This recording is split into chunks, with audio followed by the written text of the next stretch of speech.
तर मित्रांनो नमस्कार. सावळ्याची जणू सावली या मालिकेच्या आजच्या भागामध्ये आपण बघणार आहोत.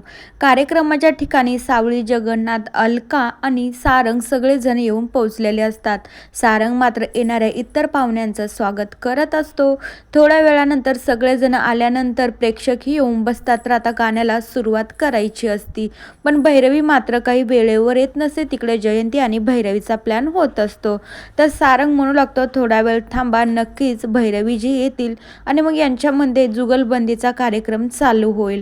पण तेवढ्या वेळात जगन्नाथ आणि अलका म्हणू लागतात, सावली जाऊ दे, ती नाही आली तर नाही आली, तू तुझ्या एकटीचा कार्यक्रम चालू करते. त्यावेळी चंद्रकांत ही म्हणू लागतो, हो सावली, अगदी बरोबर आहे, जगन्नाथजी बोलताय ते, तू ना आता एकटीचंच गाणं चालू करते. सावली हसत हो म्हणती. सारंगलाही खूप आनंद होत असतो. बाकीचे इतर मेंबर घरातले खुर्च्यांवर बसलेले असतात. तर सावली स्टेजवर जात असते, पण भैरवी तितक्यातच मोठ्याने आवाज देऊन म्हणू लागते, असं कसं, माझ्या जुगलबंदीचा कार्यक्रम म्हणल्यावर मी येणार नाही असं कधी होईल का? आणि मग भैरवी त्यांच्यासोबत बोलू लागते. मग भैरवी असंही म्हणू लागते, तुम्हाला सगळ्यांना कळत कसं नाही, मंचावर सगळ्यात अगोदर जाण्याचा मान एका गुरुचा असतो. एका शिष्याने गुरुच्या अगोदर स्टेजवर जायचं नाही, इतकी बेसिक गोष्ट तुम्हाला कळत नाही का? आता त्यानंतर भैरवी म्हणू लागते, हो हो, असं कसं होईल, भैरवी वजह स्टेजवर जाणार आणि भैरवी वजह जिंकणार आहे, मी जुगलबंदी जिंकल्याशिवाय घरी जाणारच नाही. तर सावली मनातली मनात हसत असते. तर दुसरीकडे जयंती आणि भैरवीचा जो प्लॅन झालेला असतो, भैरवीने मात्र जयंतीला काहीतरी लिक्विड मात्र त्या पाण्याच्या ग्लासमध्ये टाकून ते सावलीला द्यायचं सांगितलेलं असतं, जेणेकरून सावलीला बोलताच येऊ नये आणि मग ती गाण्याची ती जुगलबंदीच्या कार्यक्रमामध्ये हरून जाईल आणि भैरवी जिंकीन. आता इथं भैरवीचा प्लॅन असतो, पण सावली मात्र मनाभावातून हे सगळं काही करत असते.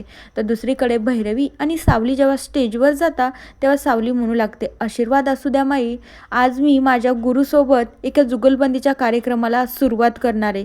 माई, मला खरंच तुमच्या आशीर्वादाची खूप गरज आहे.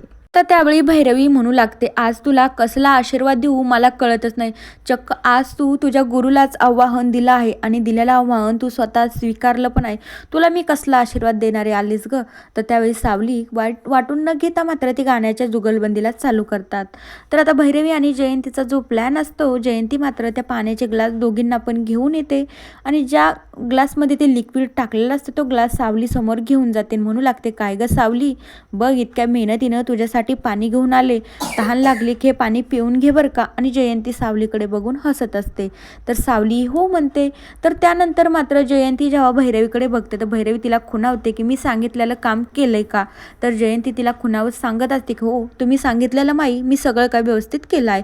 तर जयंतीला खूप आनंद होत असतो. बघूया आता जुगलबंदी कोण जिंकतंय असं आता भैरवीच्या मनात चालू असतं. मित्रांनो, बघूया उद्याच्या भागांमध्ये आपल्याला काय बघायला मिळतं. तोपर्यंत या मालिकेच्या पुढील भागांच्या अपडेट्ससाठी आपल्या चॅनलला सबस्क्राईब करा. So bye.